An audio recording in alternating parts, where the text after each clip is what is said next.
kind of open-ended amount of funding, all in the name of doing something righteous that we all want to do to care for veterans who were harmed with burn pits, but we did it the worst way possible because we're Congress and that's what we do.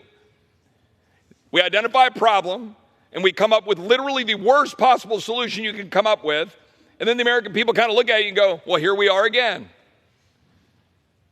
So you got to go write a check like we did last week for $3 billion. And then guess what happens? The CBO, in all of its infinite wisdom, will come forward and actually, with a straight face, say something about the baseline and how that $3 billion that we needed to appropriate really doesn't cost anything and doesn't score. That's what your CBO will do, because that's what it just did. And guess what? The $12 billion that we're talking about and the additional veterans money that we know we're going to go ahead and fund that the gentleman was just referring to. CBO will say the same thing. They'll say it again. They'll say, well, mandatory spending, we have baseline, it's already built in, this doesn't cost anything. Well, then why do we have to appropriate it? Why do we have to come down here and write the check? This is why you're $35.6 trillion in debt, ladies and gentlemen, because nobody here is serious. There's literally not serious. Because if we were serious, then we would say, well, we messed up when we passed the PACT Act, and it's now costing more than they said it was going to cost. And if this were my home, say, I thought that if I spent this amount of money, it was going to all be fine, or I bought the house, the mortgage, and have to redo the interest rates. Well, now it costs more. Do I just walk away from that? Do I just go print some money to go pay for my bills at my house? But that's what we do. We just go say, let's go to the magic tree, print more money for the $3 billion that we messed up. And then we'll go back and do it again and say, well, $12 billion next year. Don't worry, it won't score. Nobody in America knows what the hell that means. What it means is you're racking up more debt because of our incompetence. That's what that means. And it's done in the name of veterans. Because you're not allowed to oppose a bill if the word veteran is in the title. You're not allowed to oppose a bill if the word teacher or firefighter or police officer is in the title. You know how many bills last week we passed on suspension, racking up more billions because it had something in there about autism or something in there for a study or more funding for something else? Because you don't dare oppose it because you put something like that in the title. And then all of the people are left holding the bag. At what point are we going to actually be serious? My friend, the chairman of the Budget Committee, Jody Arrington, posed this question in the Budget Committee a little bit earlier. Are we ever going to come together and have an actual conversation? Are we just going to say every tax cut, no matter what it is, magically pays for itself? Let me give a little hint to Republicans. They don't all pay for themselves. They don't. It's simple math. Some tax cuts do because they create economic growth. Some tax cuts don't. So can we be serious about that on this side of the aisle? Can my colleagues on the other side of the aisle admit that there's any limit at all to another feel-good program that they want to pass to be able to go buy votes because they put a nice little title in the bill? I doubt it. And that's why we're $35.6 trillion in debt. I reserve. Gentleman from Texas reserves. The gentleman from Oklahoma is recognized. Mr. Speaker, I reserve. The gentleman from Oklahoma reserves. The gentle lady from Connecticut is recognized. Mr. Speaker, I'm prepared to close. The gentle lady reserves. The gentleman from Texas is recognized.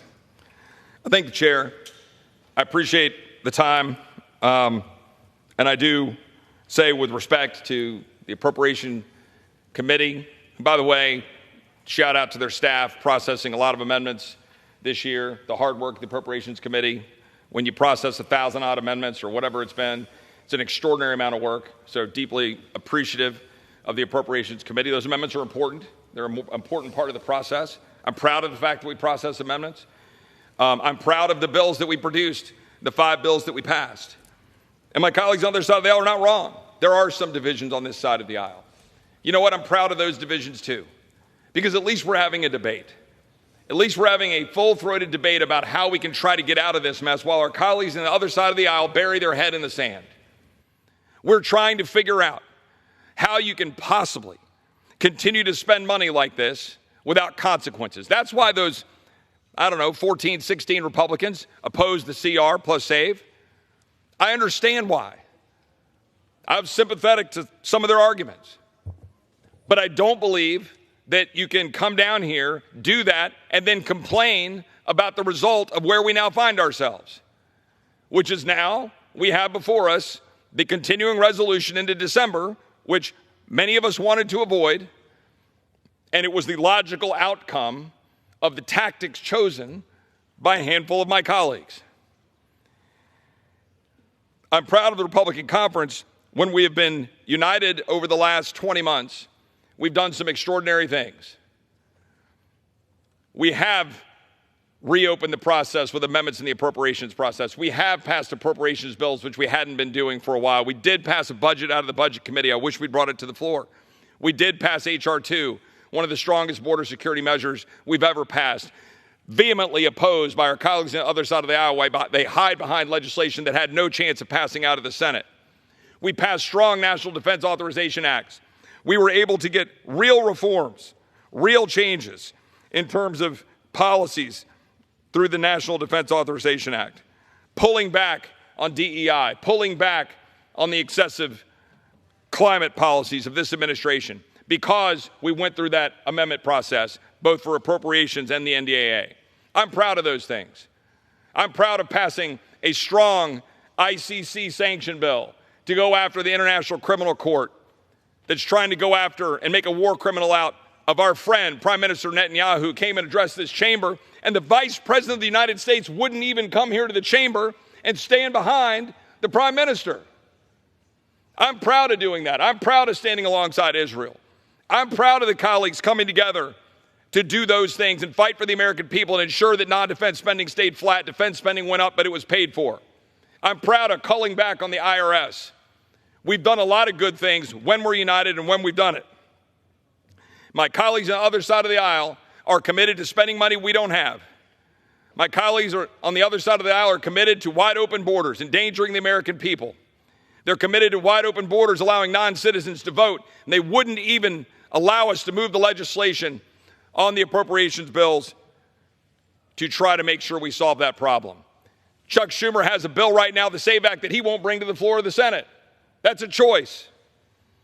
So my colleagues on the other side of the aisle are for open borders, spending money we don't have, watering down our national defense with woke priorities and DEI and critical race theory.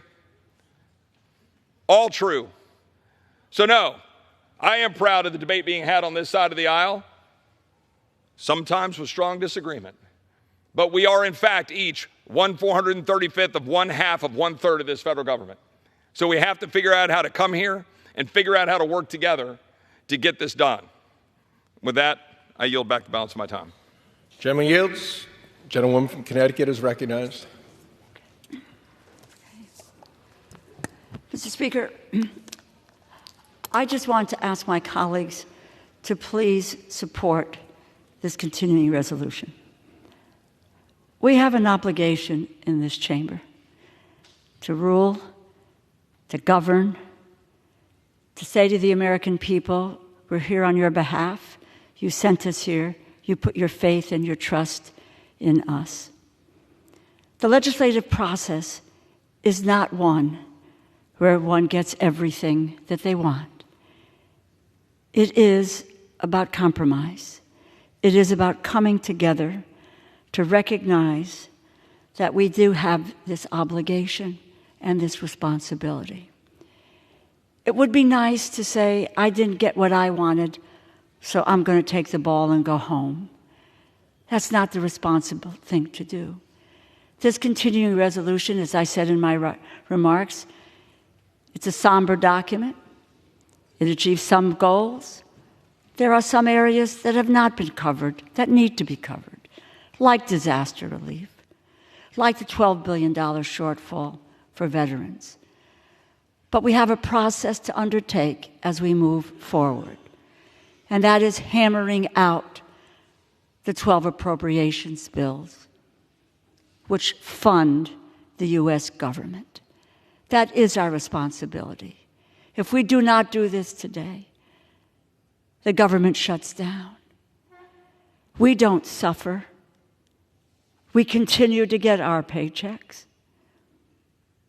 Maybe if there was a threat of a furlough for members of Congress, the outcome might be different.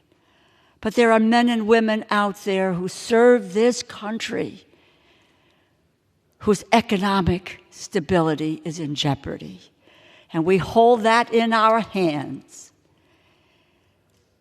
So we say yes today, not because it's everything that we wanted, but yes to continue a process that gets us to fund the goods, the services of the American people. That is what they expect us to do. They expect us to govern. That is what this bill about is today. Again, I urge my colleagues to vote yes. I yield back the balance of my time. The gentleman yields. The gentleman from Oklahoma is recognized. Thank you very much, Mr. Speaker. I yield myself the balance of my time. And I'd like to begin just with a quick personal reflection and tell both my colleagues what an honor it is to share this floor with them today. And I mean that quite sincerely. These are two of the most principled people that we have in Congress. They don't always agree with one another. We don't always agree with one another, but I've had the privilege of serving with my good friend, the distinguished ranking member on the Appropriations Committee for many years, nobody that I like to debate with, bargain with, and eventually come to an agreement with more than my friend. And I've had the great privilege of serving with Mr. Roy on the Rules Committee in this Congress, and I have enjoyed every minute of it, quite frankly, because like my friend on the other side of the aisle, he approaches things with a great deal of passion, a great deal of care, and always enriches the debate. And it is true that my friend, Mr. Roy, and I have worked on a lot of stuff together. We're on the same side more times than not. And, I was very proud to work with him last week when we tried to submit a little bit longer CR and tried to get the SAVE Act done. I like the short one, but I could accept the compromise that the Speaker offered to get the SAVE Act. We didn't quite get that done. Frankly, I've often worked with my friend, and I think he's right on the spending issues. I'm proud of this Congress because we have pulled that back. There's no American Rescue Plan coming out of this Congress, thanks to the Republicans. There's no Inflation Reduction Act coming out of the Congress because we're in the majority in the House. And frankly, even this year, we did have the Fiscal Responsibility Act overall governing our spending. But as my friend from Texas knows, there were quote-unquote side deals. Those aren't the law of the land. They weren't things that we literally were operating by things that, honestly, many of our members didn't know about. And to my Democratic friends who like to still talk about that, why aren't we honoring that deal? Maybe you should have kept the guy that made the deal, Speaker McCarthy. But the reality was it's not in law. We appropriated to what was in the law. And we lived that way, and I'm proud that we did that. I'm proud of the progress we made on the Appropriations Committee. The fact that we got all the bills out of the committee when the Senate has not. The fact that we got 5 of them constituting the great majority of spending across the floor when the Senate has yet to do a single bill. This committee, and frankly this institution, is not the reason why we face the challenge we face today. But let's be honest, too, about the challenge we do face. It's a binary choice. We're either going to shut the government down without achieving anything by shutting it down, or we're going to keep it open and keep working on our problems and, frankly, give the American people an opportunity in the election through their votes and their voice to decide who's coming back here and who the president-elect is going to be, and I suspect that will clarify a lot of the decisions in front of us. I agree with my friend from Connecticut. I am not for shutting down the government. It is a disservice to the American people. We inconvenience them. We endanger them. Our responsibility, if we can't come to an agreement, is to still keep the country safe, still keep it operating, and frankly continue to work on and allow the American people to intervene and tell us what they want us to do. So, Mr. Speaker, pretty clear to me, the right thing to do is to join together in a bipartisan sense, and later we hope in a bicameral sense, and pass this bill. keep the government open and functioning, let the American people make a decision a few weeks from today, and then return. And I agree with my friend Connecticut. I would like to finish our business before the end of the year. I don't know if that's possible, but I agree very much. The next president and the next Congress should not be forced to do the work of this administration and this Congress. They should be able to start. They're going to have plenty of problems. They're going to come here in a dangerous world. President-elect is going to have to create a budget, get their people in place, and rewrite the tax code. Let's not throw a potential government shutdown in front of them as well. That's more than enough to deal with. So with that, Mr. Speaker, I sincerely urge the passage of this legislation, H.R. 9747. I urge my colleagues to support the bill and yield back the balance of my time. Gentleman yields. The question is, will the House suspend the rules and pass the bill H.R. 9747? Those in favor say aye. Those opposed, no. In the opinion of the chair, two-thirds being in the affirmative, the rules are suspended, the bill is passed, and without objection, the motion to reconsider is laid on the table. Mr. Chairman. For what purpose does the gentlewoman from Connecticut seek recognition? Ask for the yeas and nays. Yeas and nays are requested. All those in favor of taking this vote by the yeas and nays will rise and remain standing until counted. A sufficient number having risen, the yeas and nays are ordered. Pursuant to Clause 8 of Rule 20, further proceedings on this question will be postponed.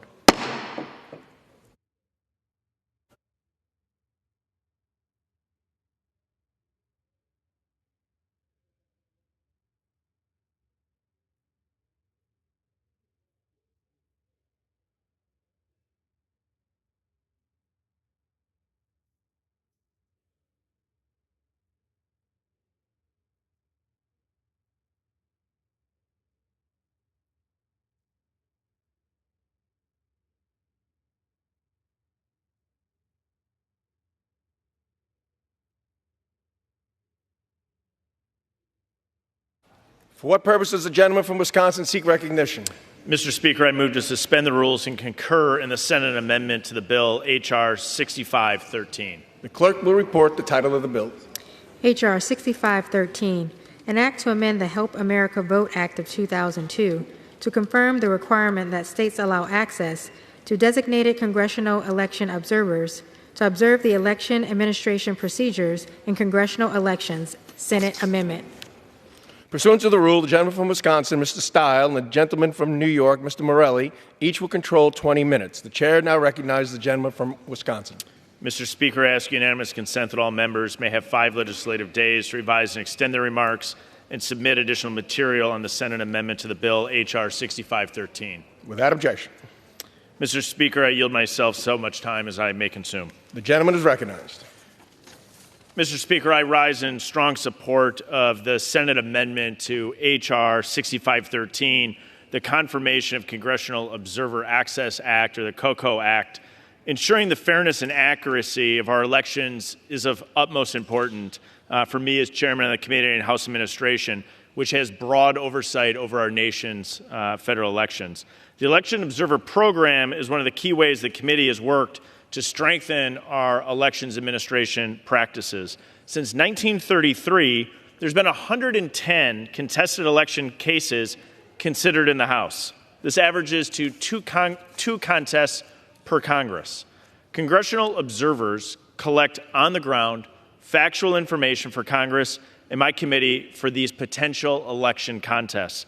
During the 2020 election cycle, House election observers were deployed to Iowa's 2nd District to oversee the administration of the election of our now colleague, Representative Marinette Miller-Meeks. She went on to win the contested race by only 6 votes, and trained House election observers were instrumental in gathering the information the committee needed to seat the rightful winner. The Constitution grants Congress the authority to, quote, be the judge of the elections, returns, and qualifications of its own members. It is under this constitutional authority that the House established the nonpartisan election observer program. In the 2022 election cycle, observers were deployed to roughly 25 sites across the country. Dozens of offices have already signed up to participate in this year's program for the election that concludes in just 41 days. With the help of our colleagues in the Senate, this legislation is now expanded to encompass a Senate program similar to the one we run in the House. I'm working to ensure election observers can be deployed across states as needed. At a recent committee hearing, 6 secretaries of states from both parties testified they'd provide unimpeded access to our election observer program in the upcoming election. I'll continue to work to ensure every state and locality across the country will welcome our observers. Strong election integrity increases confidence and participation in our elections, which is a good thing. Providing a federal statutory citation for these elections observers to monitor election administration practices will achieve that goal. Elections are partisan, but the administration of our elections should never be partisan. I urge my colleagues to support this bill, and Mr. Speaker, I yield back. I reserve the balance of my time. The gentleman reserves. The gentleman from New York is recognized. Thank you, Mr. Speaker. I yield myself such time as I may consume. The gentleman is recognized. Thank you, Mr. Speaker. First, let me thank my distinguished colleague and friend from Wisconsin, the chair of our committee, Mr. Stile. And I, as well, rise today in support of the Senate amendment to H.R. 6513. I'm proud to say this measure is the byproduct of bipartisan and bicameral agreement. As was noted, Article 1, Section 5, Clause 1 of the Constitution grants Congress the authority to, quote, be the judge of the elections, returns, and qualifications of its own members, end quote. The House of Representatives serves as the final arbiter over any contest to the seating of any member-elect and is the ultimate authority over who may serve in the chamber. This measure, H.R. 6513, confirms Congress's constitutional authority to designate congressional staff to observe election administration procedures in congressional elections. This bill complements our long-standing election observer program, as has been noted. The program is conducted by the Committee on House Administration, as authorized by the House Rules and the Federal Contested Elections Act. The role of a congressional observer is to monitor the administration of the election, gather information, and report back to the committee. Every 2 years, the committee's long-standing practice is to work collaboratively on a bipartisan basis to send observers. And there is evidence of the committee sending observers dating back to at least the 99th Congress, 1985 to 1987. And I want to again repeat that I am grateful to my colleague and chairman of the committee, Mr. Stile, as well as another colleague who serves on our committee, Representative Mike Carey of Ohio, for sponsoring the bill. This addresses several concerns raised in committee with an earlier version of the text. I want to thank them for working with us and thanking the staff on both sides for coming to this agreement. I urge my colleagues to support the Senate amendments to H.R. 6513. And with that, Mr. Speaker, thank you. I yield back the balance of my time. Gentleman yields. Gentleman from Wisconsin is recognized. I yield myself as much time as I may consume. I'd like to thank my colleague, the ranking member of the Committee on House Administration, for his work on this important legislation, as well as staffs of both the minority and the majority for coming together in a timely manner to get this across the line, as well as our colleagues in the Senate. Having no further comments on the bill, I urge everyone to support this bill. Mr. Speaker, I yield back. Gentleman yields. The question is, will the House suspend the rules and concur in the Senate amendment to H.R. 6513? Those in favor say aye. Those opposed, no. In the opinion of the chair, 2/3 being the affirmative, the rules are suspended, the Senate amendment is agreed to, and without objection, the motion to reconsider is laid on the table. Mr. Speaker. For what purposes, the gentleman from Wisconsin seek recognition? Mr. Speaker, I request the yeas and nays. The yeas and nays are requested. All those in favor taking this vote by the yeas and nays will rise and remain standing until counted. A sufficient number having risen, the yeas and nays are ordered. Pursuant to Clause 8 of Rule 20, further proceedings on this question will be postponed.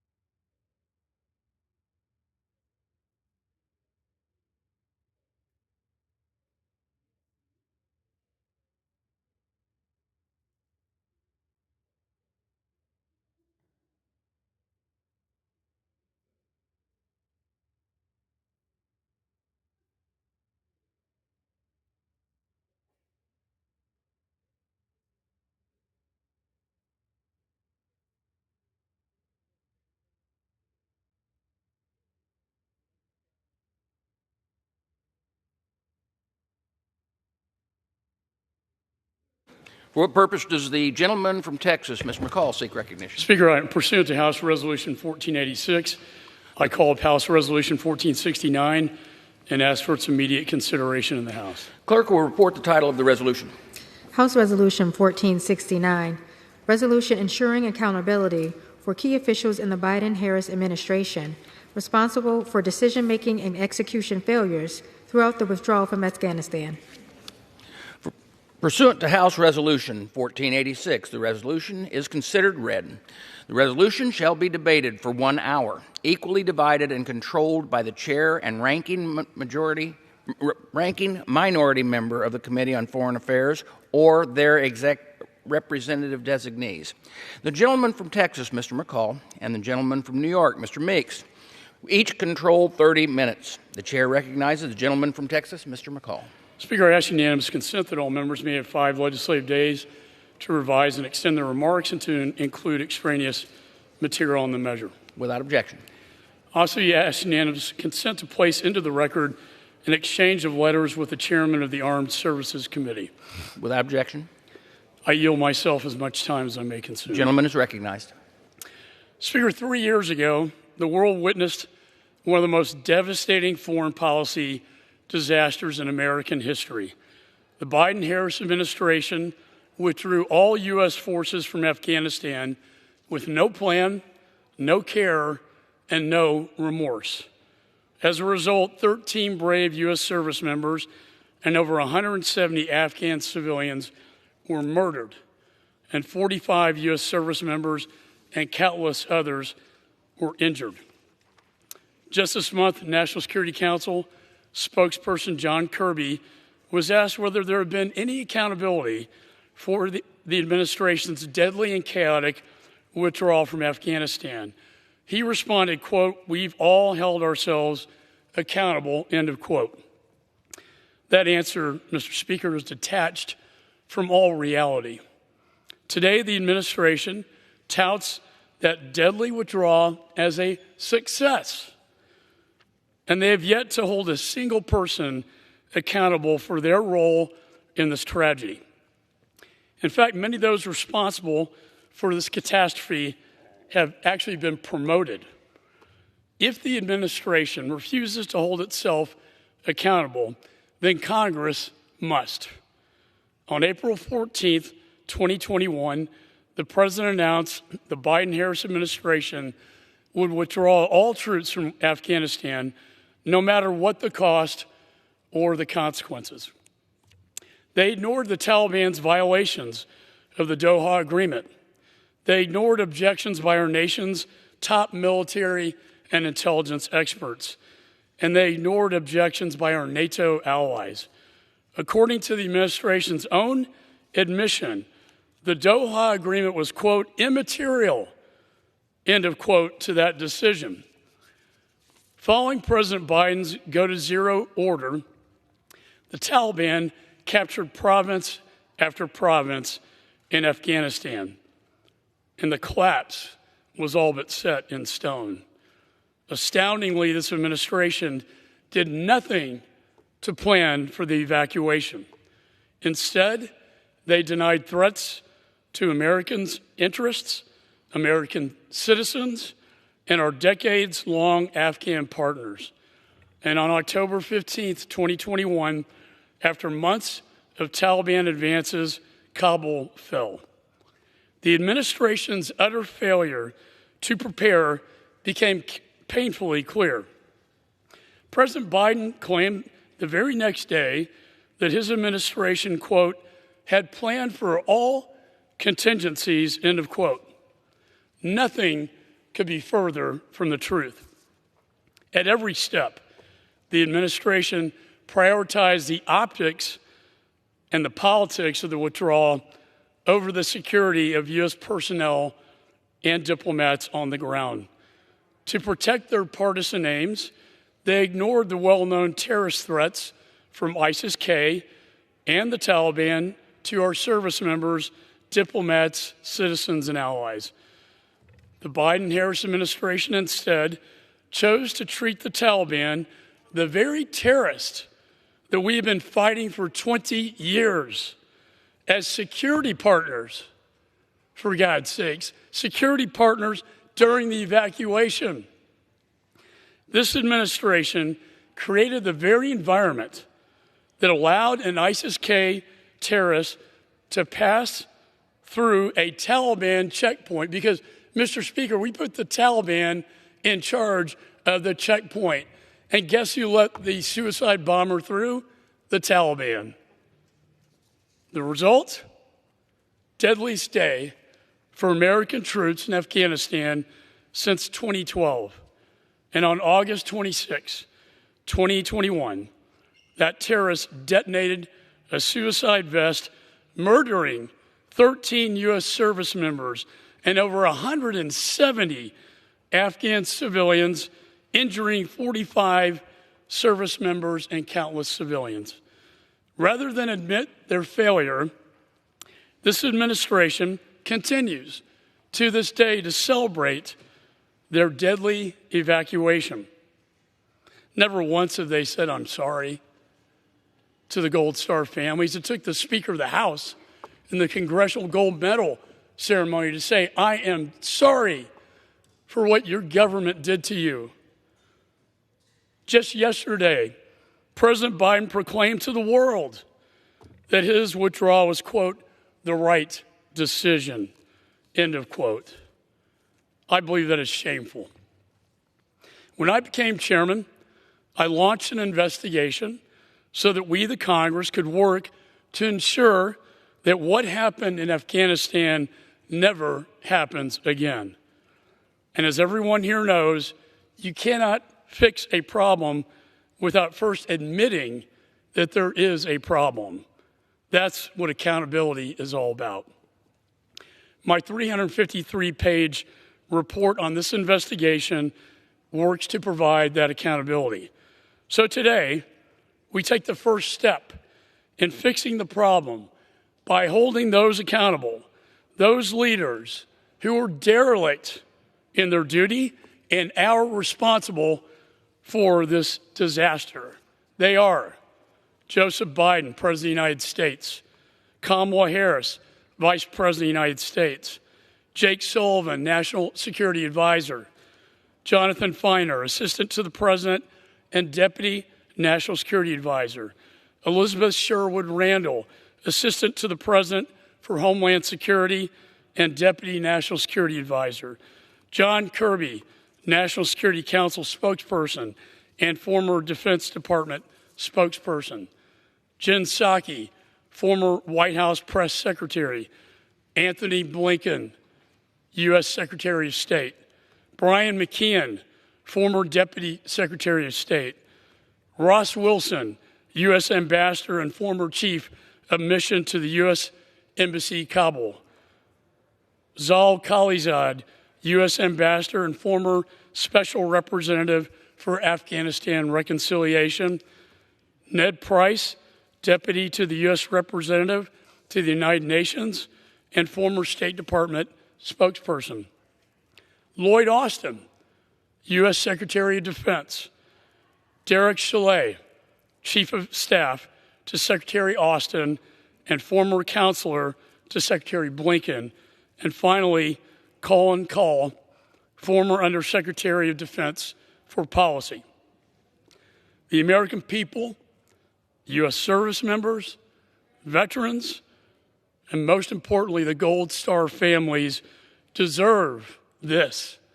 They deserve transparency, and they deserve, Mr. Speaker, accountability.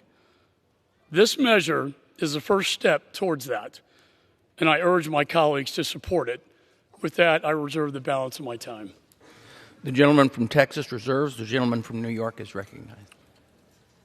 Thank you, Mr. Chairman. And thank you, Mr. Chairman. I yield myself as much time as I may consume. Gentleman is recognized.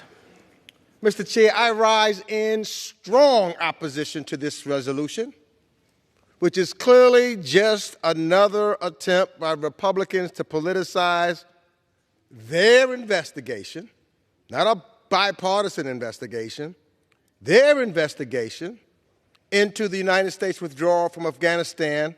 For what purpose? Solely to attack the Biden administration in an election year and deflect the scrutiny of their own partisan claims.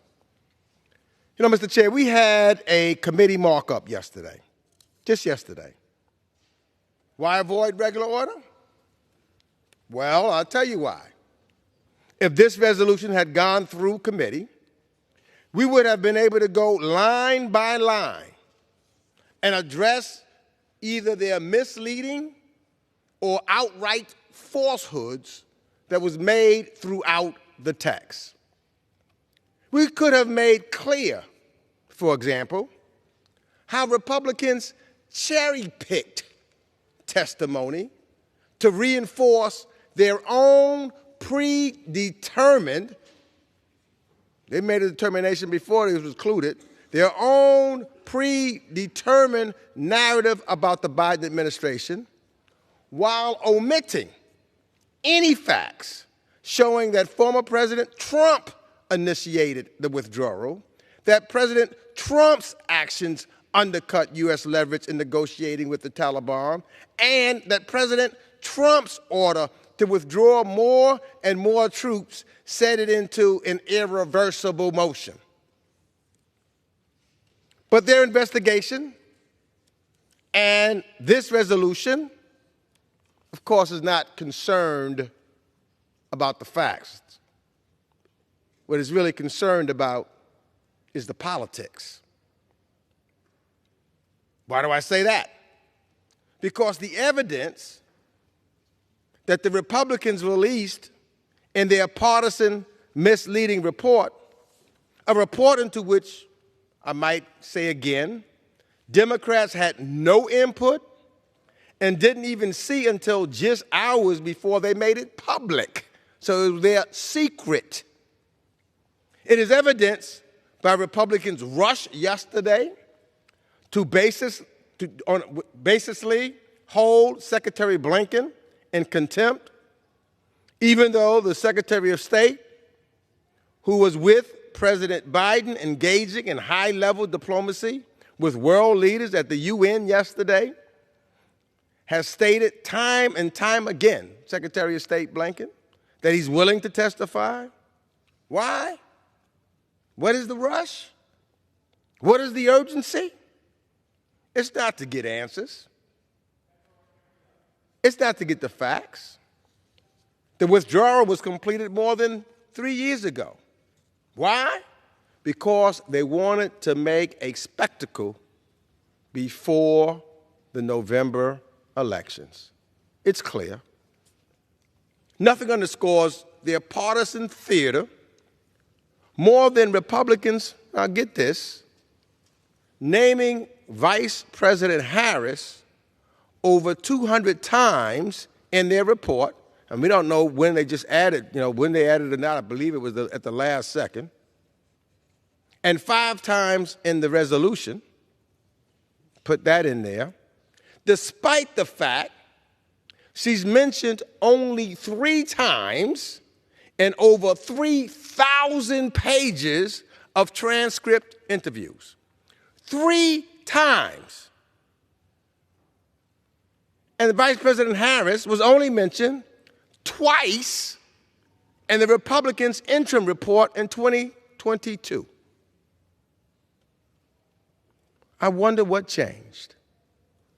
I wonder why all of a sudden they want to put her name more in it. Could it have something to do with the elections that are coming up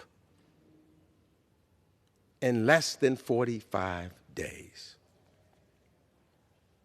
This did not need to be a partisan exercise.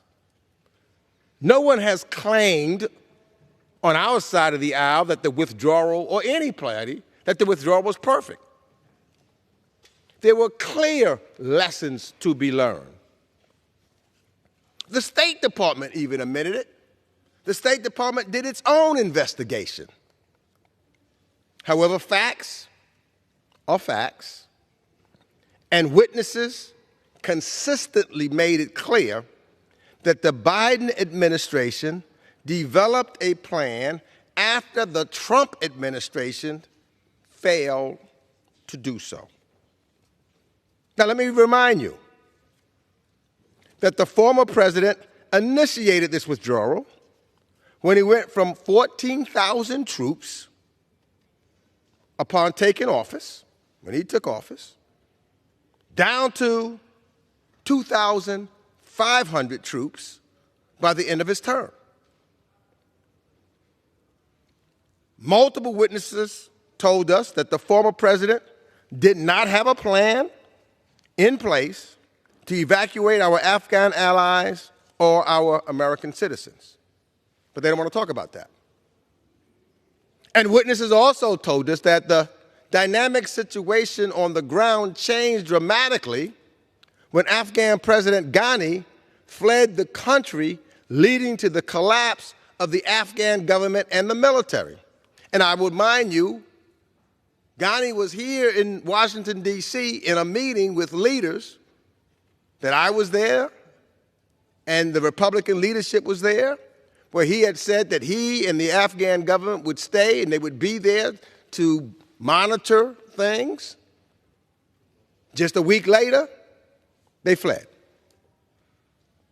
Witnesses in the GOP investigation repeatedly told us that while the situation in Kabul was chaotic, the administration's response was not. Our military and diplomats adapted quickly to facilitate the largest airlift in U.S. history to relocate over 120,000 people. And that's why President Biden said it was a success and pulling out of Afghanistan was the right thing to do. So despite what my Republican colleagues say, our withdrawal did not begin the moment that President Biden took office, though planning for it did. It was the Trump administration's flawed deal with the Taliban that they don't want to talk about. It's called the Doha deal that initiated our withdrawal, forced the Afghan government to release 5,000. Don't want to talk about this either. They forced the Afghan government to release 5,000 Taliban prisoners back into the battlefield and fundamentally change the power dynamic in Afghanistan. That's not in their report. They don't want to talk about that. Testimony reaffirmed that Trump's troop drawdowns were not conditions-based, but even erratically ordered a full withdrawal in his last days of office, a decision that the military leaders essentially overruled. They don't want to talk about that. Trump had also frozen the SIV program, leaving the Biden administration with a backlog of more than 17,000 cases to start addressing. And they did. But that's not in the report. They don't want to talk about that either. Republicans are trying desperately to clean up a candidate that truly has a flawed record, Trump's record, on this withdrawal. But President Trump himself has bragged that the Biden administration couldn't stop the process if they wanted to. And in this case, President Trump's rarity was accurate. Witnesses said that if the withdrawal was reversed, then the only condition in the Doha deal that the Taliban had honored to stop firing on U.S. troops would be broken, and we would be back at war, and we would have had to send more troops back into Afghanistan. So the president had two options upon taking office: end America's 20-year war in Afghanistan, or massively surge troops for an undeterminable amount of time. Yes, as President Biden has said, yes, he made the right decision not to send another generation of Americans to spill blood in Afghanistan. That was the right decision. Our country owes our gratitude, a deep debt of gratitude, to the 2,461 Americans who made the ultimate sacrifice in Afghanistan, including the 13 service members tragically killed in the ISIS-K attack at Abbey Gate. They deserved honest oversight of our longest war, which spanned 4 administrations. An honest oversight would look over all 4, as we thought on our side of the aisle was the appropriate thing to do if we really wanted to get the facts and make sure that we correct things that took place over that long 20-year time. But this resolution and report affirms that they're not oversight or accountability. It's really there are election season props used for political gain. Thankfully, the nonpartisan Afghan War Commission will provide that serious oversight that's necessary. And there is legislation that Congress can pass now to move forward, something impartial, something that will have real credibility, something that I believe could really console all of those that lost their lives for our great country in Afghanistan. We've reported bipartisan legislation by Rep. Titus to authorize the coordinator for Afghan relocation efforts. I know negotiations continue on legislation by Rep. Crow to improve how the State Department responds to crises, responsible legislation. The Afghan Adjustment Act and the Afghan Allies Protection Act, which are long-standing bipartisan proposals, would keep the faith with the Afghans who fought and worked alongside us. We're going to do these kind of reports? Should be bipartisan. So I deeply regret that one of the final bills we are likely to take up before election, I don't think it's by accident. We're getting out of here tomorrow. Last thing we're going to be doing is this. I know Republican leadership wanted to make sure of that. Politics. But even before we voted to keep our government open, this is what they want to do. It is instead, this is an unfounded partisan attack. We should be focused on at least have this vote, the CR, to keep this government open. The American people deserve better. Let's reject this resolution, and I reserve the balance of my time. The gentleman from New York reserves. The gentleman from Texas is recognized. Yeah, I'd like to, Speaker, address some of the points. I can tell my good friend from New York has some prosecutorial background like myself, and I commend him for his skills at arguments. But I do want to address some. This is all political, is the argument. The timing of our investigation and of this report was not of my making. It was not my timeline. It was deliberately delayed by this administration, I think, in a plan to take it well beyond this election, well beyond this Congress. Fortunately, we had it done in September, and we invited the Secretary to testify about the report. He declined to show up, saying he had no time for the Congress, not one day in September. Secondly, they had nothing to do with this report. Every transcribed interview had full participation by members in the minority, members on the other side of the aisle. They were full participants. And I would have to say, with respect to the report itself, we have 1,812 citations with a very thorough historic document. Their report is a 50-page memorandum that doesn't even cite to a single piece of the 20,000 pages the administration presented to us after a threat of holding the Secretary in contempt. The dissent channel, the after-action report, These were the testimonies of the diplomats themselves on the ground. That's what's in our report. That's not political. It's not opinion-based, other than what the generals were thinking on the ground and the diplomats were thinking on the ground at the time of the fall.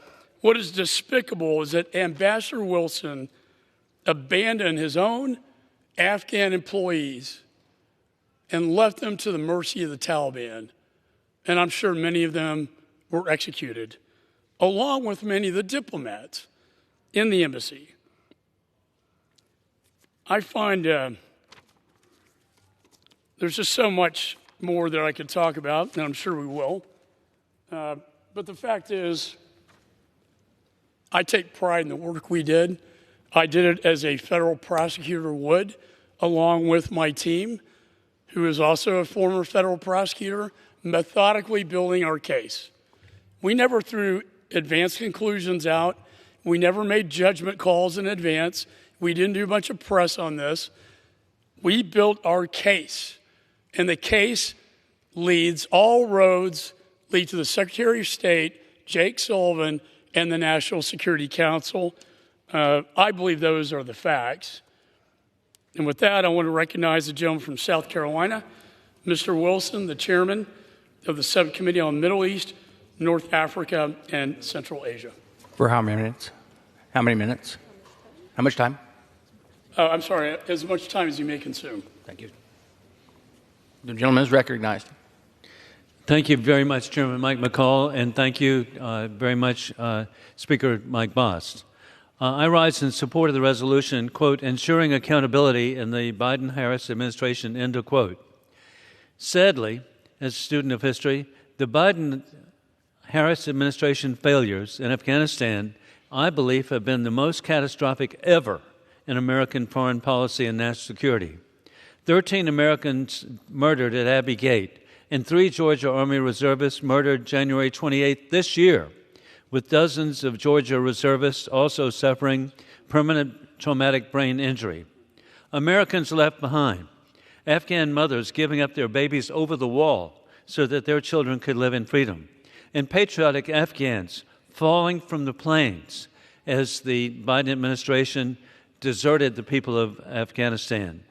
Surrender in Afghanistan, with Afghanistan becoming a safe haven for terrorists, has opened borders for every American family to be at risk of mass murder, as we see dictators who have the ability to now come into our country and the potential of mass murder, as has been warned by the FBI.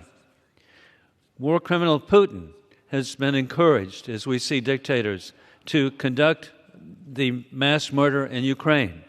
The Iranian puppets have slaughtered innocent people in Israel. The agreements reached in Doha were conditions-based, achieved by Secretary of State Mike Pompeo.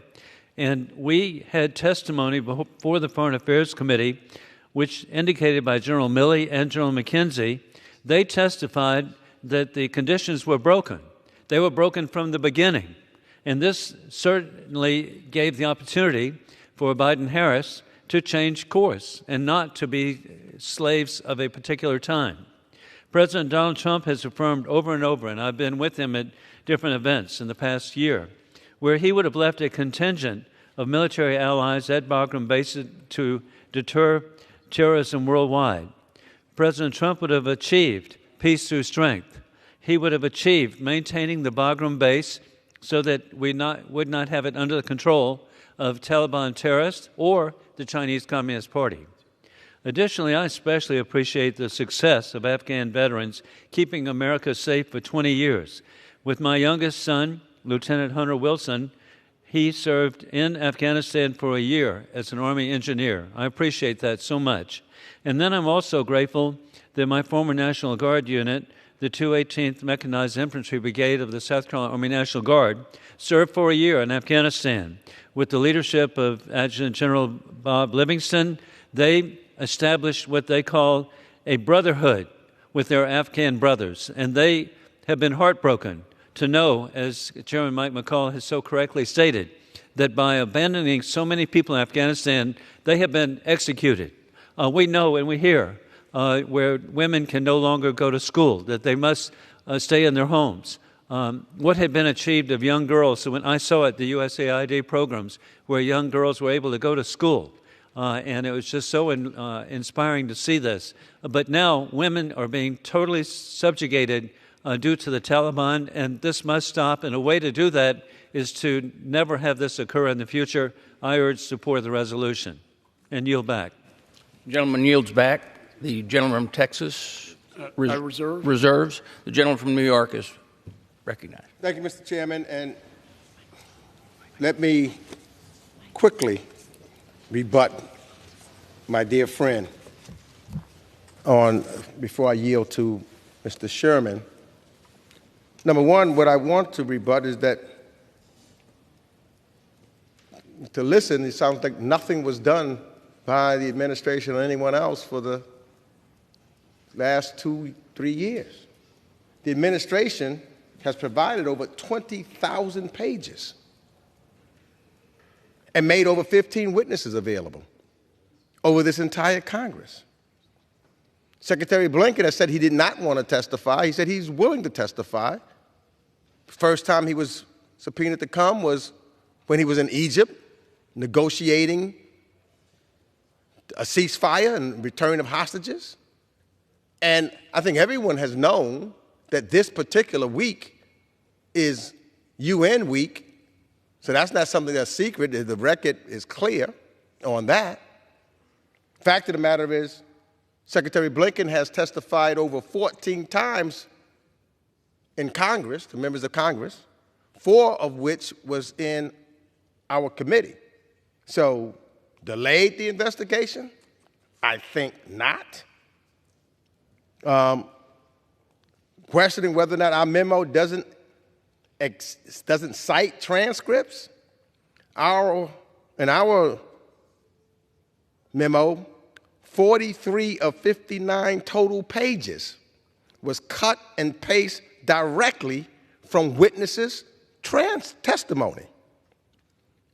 What we asked for was transparency for the people.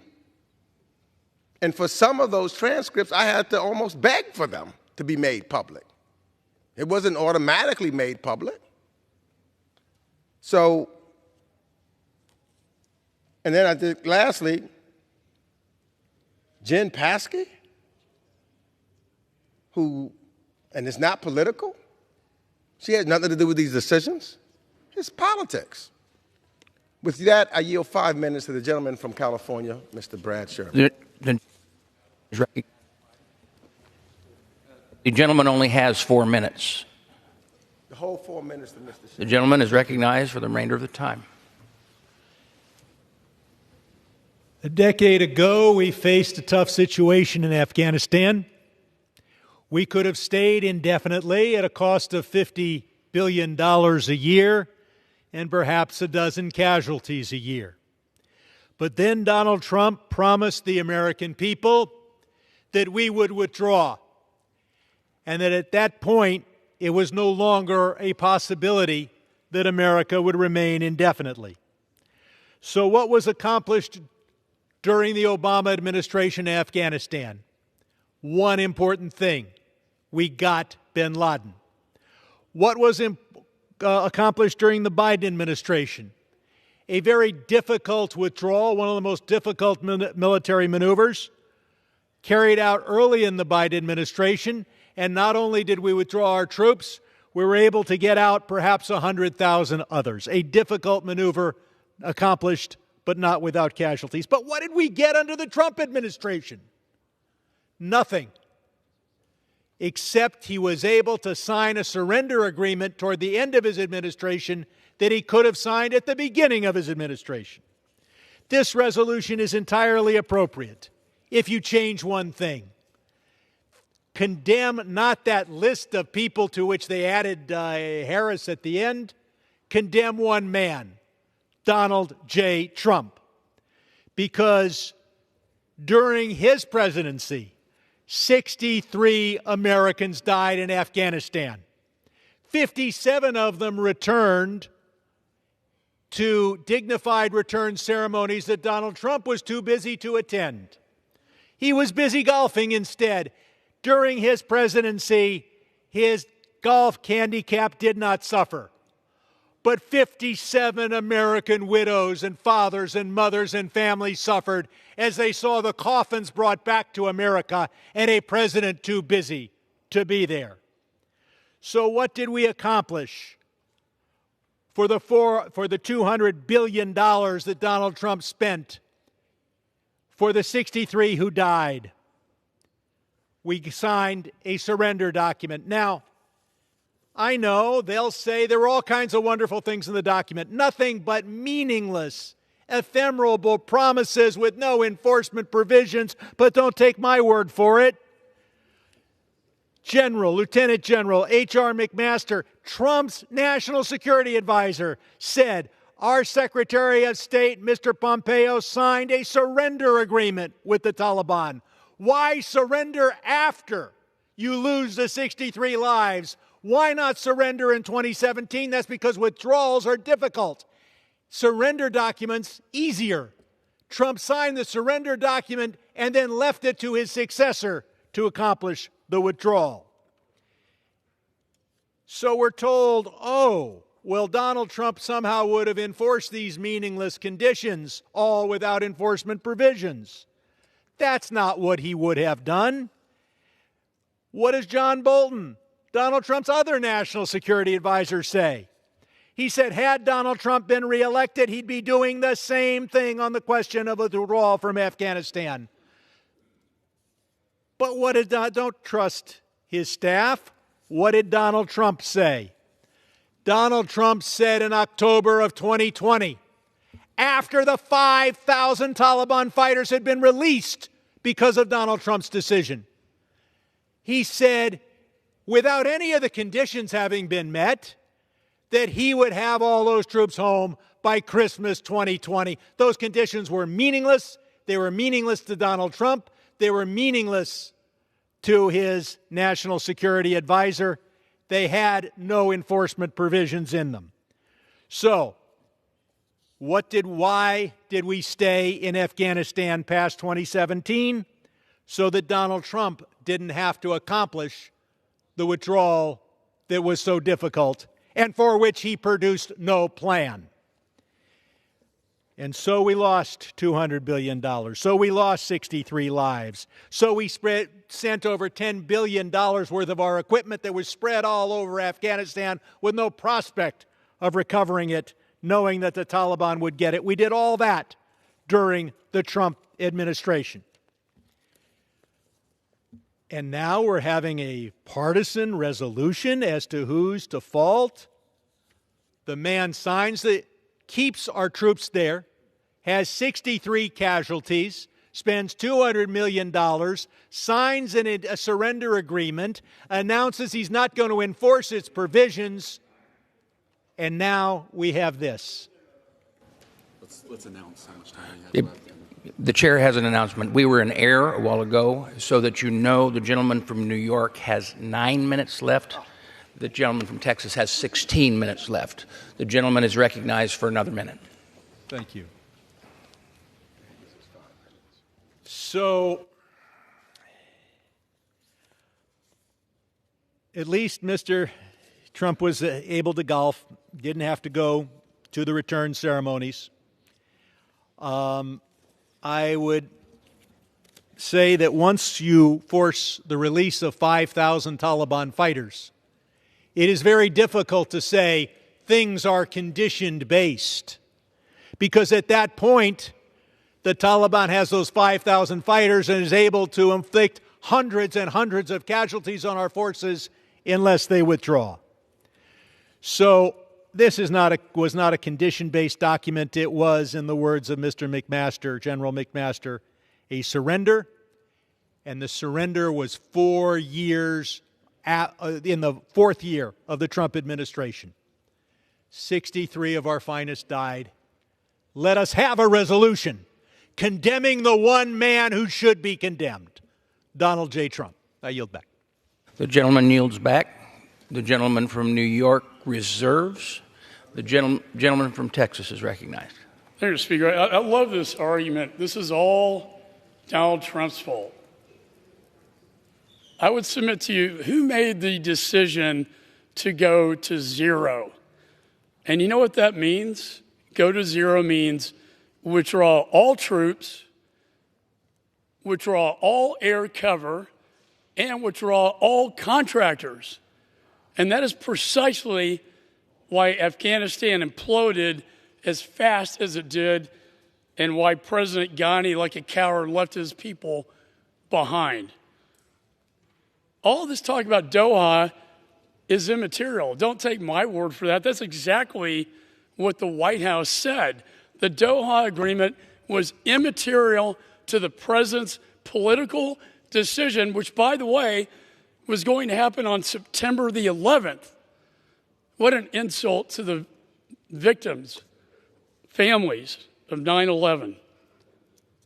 The fact is, Donald Trump left troops in Afghanistan after his advisors told him that the Doha agreement was being violated by the Taliban. They didn't cut their ties to Al-Qaeda.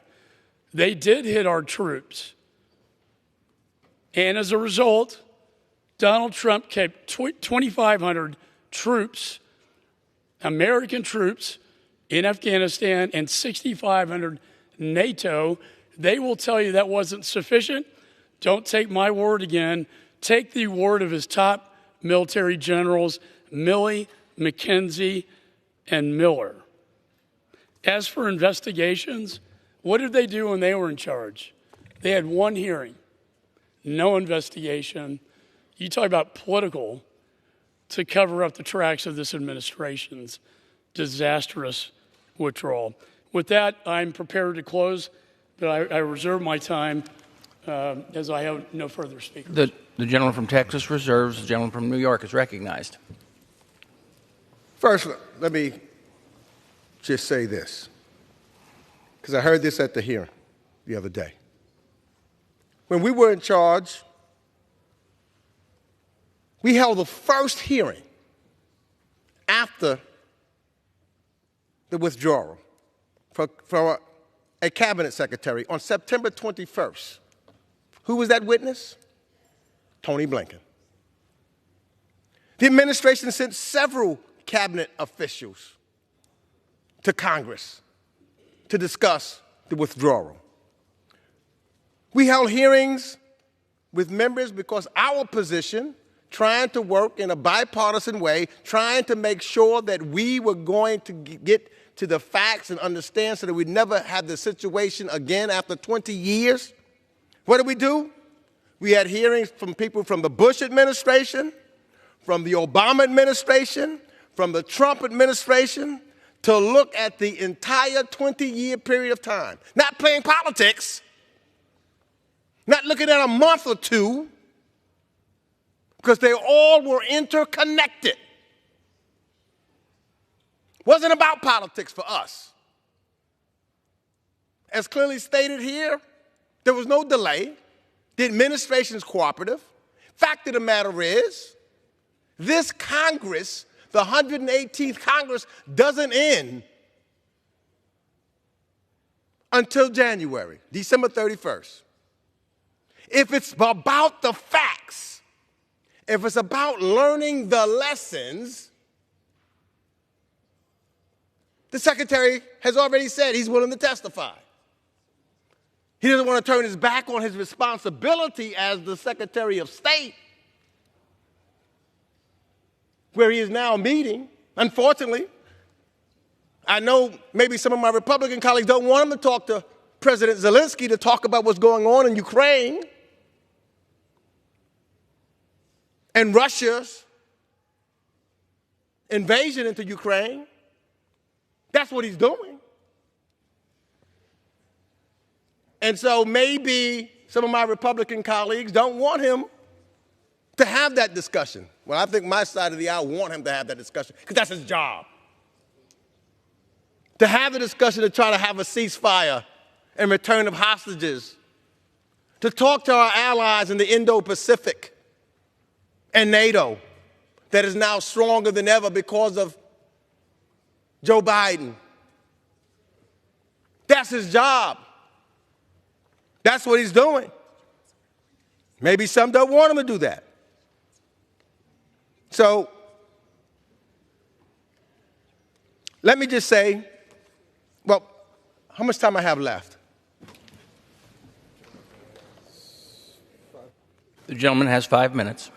I'll give you your 1 minute, mister. I yield a minute. I just want to say that some say that we should have left Americans there for this or that reason, or the Taliban doing this or the Taliban doing that. They're saying that Biden should have left those Americans there to die at the hands of the 5,000 Taliban fighters that Donald Trump had released. How many hundreds would have died if they had stayed there? I don't know.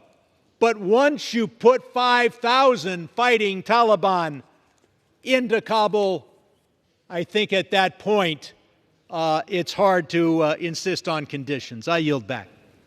Gentleman yields back. The gentleman from New York. Are you ready to close? I yield my time. I yield myself the remaining of my time for purposes of closing. The gentleman is recognized.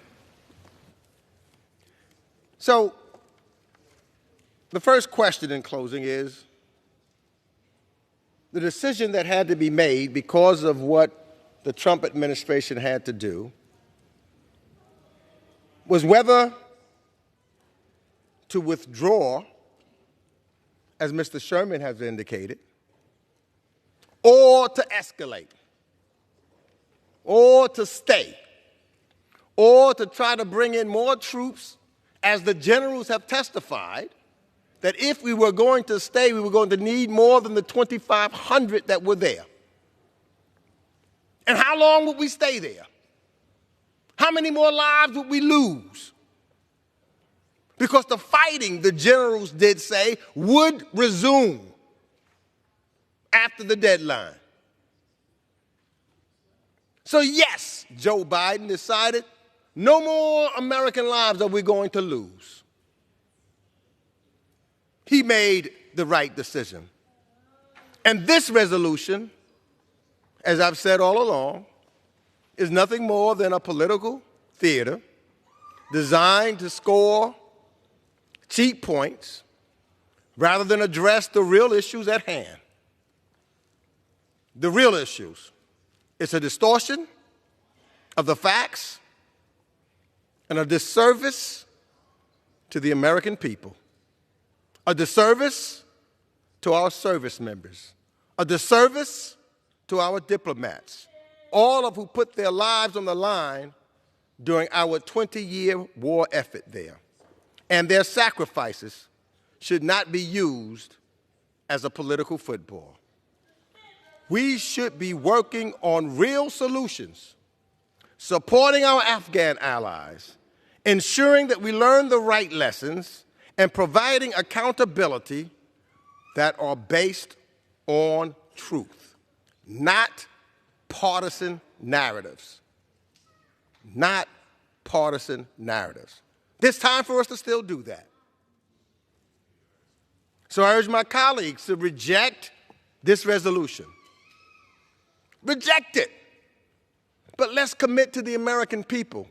Let's commit to those service members and the Gold Star families who've lost their loved ones. Let's commit to them that today we are going to work together in a meaningful way that honors their sacrifices, that honors those who served and uphold the values that we all stand for. Let us commit to come with a real report, not a partisan one. We can do that. We can do that today. We can stand together today on behalf of the people of the United States of America and those great soldiers.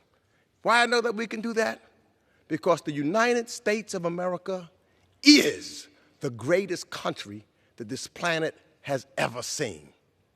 It is that when we do things together. With that, I yield back the balance of my time. Gentleman from Enter into the record the minority staff report summarizing the findings of the Committee on Foreign Affairs Investigation and the 118th Congress into the U.S. withdrawal from Afghanistan.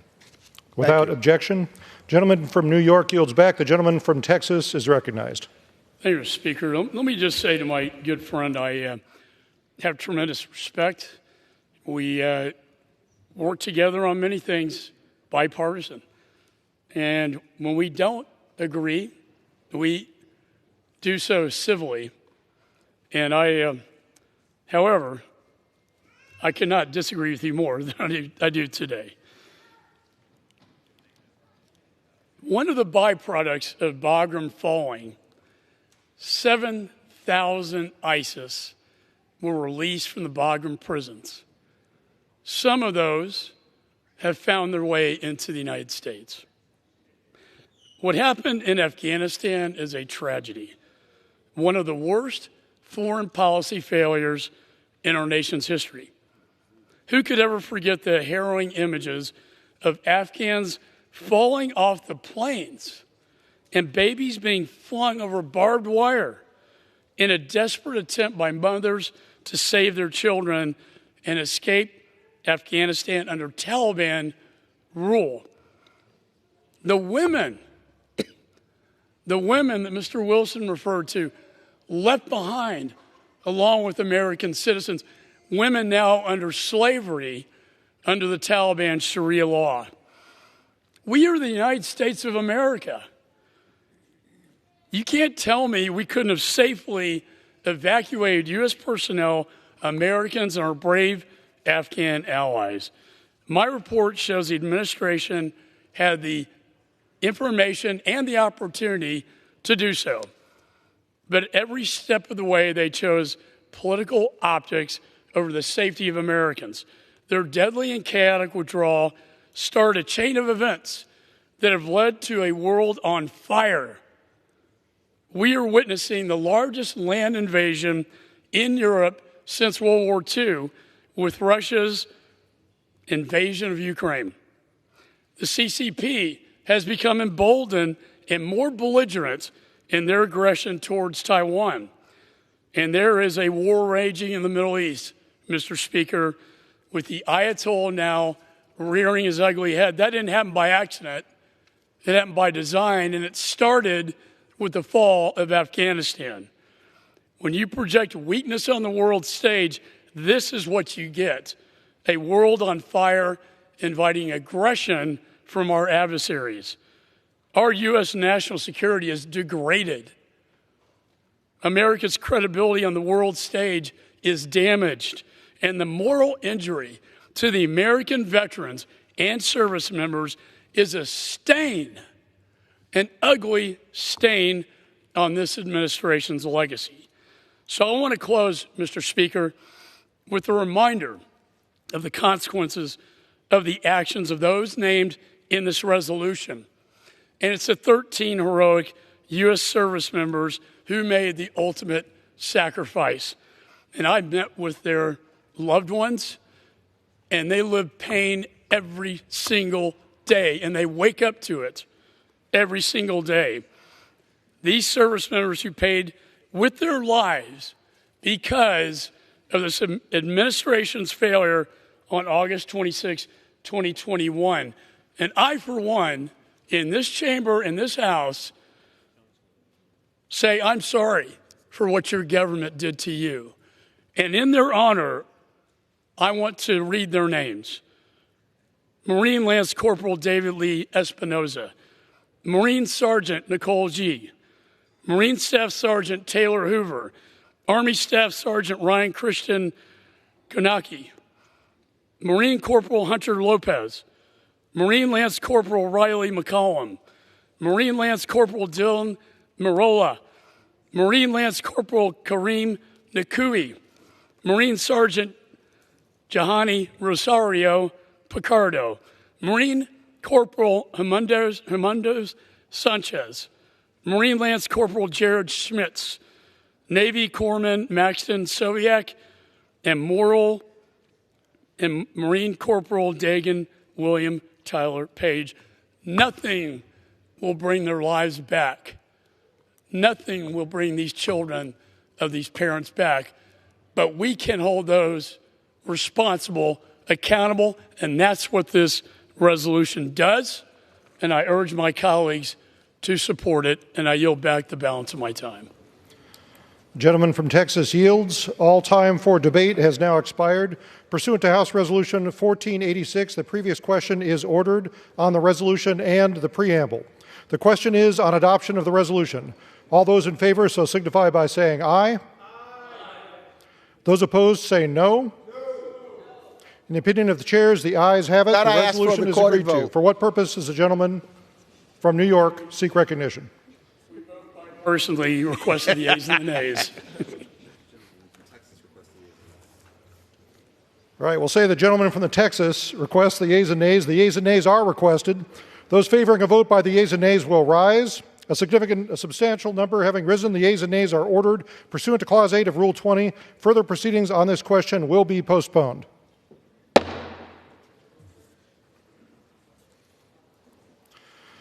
Proceedings will now resume on motions to suspend the rules previously postponed. Votes will be taken in the following order. Senate Amendment to H.R. 6513 and H.R. 9747. The first electronic vote will be conducted as a 15-minute vote. Pursuant to Clause 9 of Rule 20, remaining electronic votes will be conducted as 5-minute votes.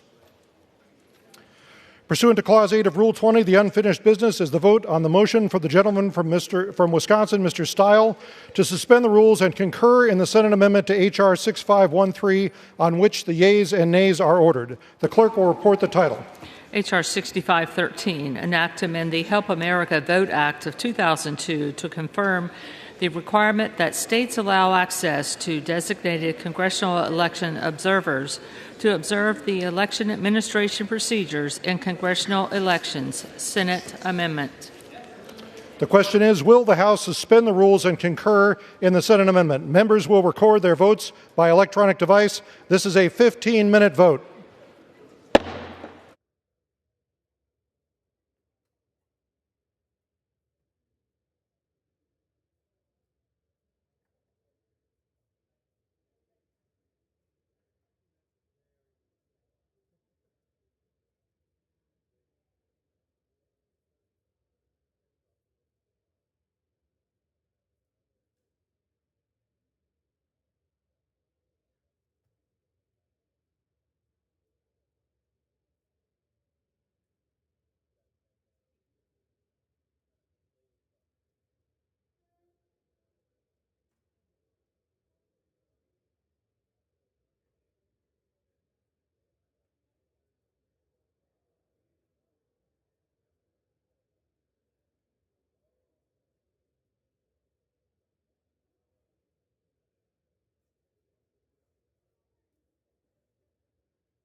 On this vote, the yeas are 413, the nays are 1. Two-thirds being in the affirmative, the rules are suspended. The Senate amendment is agreed to, and without objection, a motion to reconsider is laid on the table.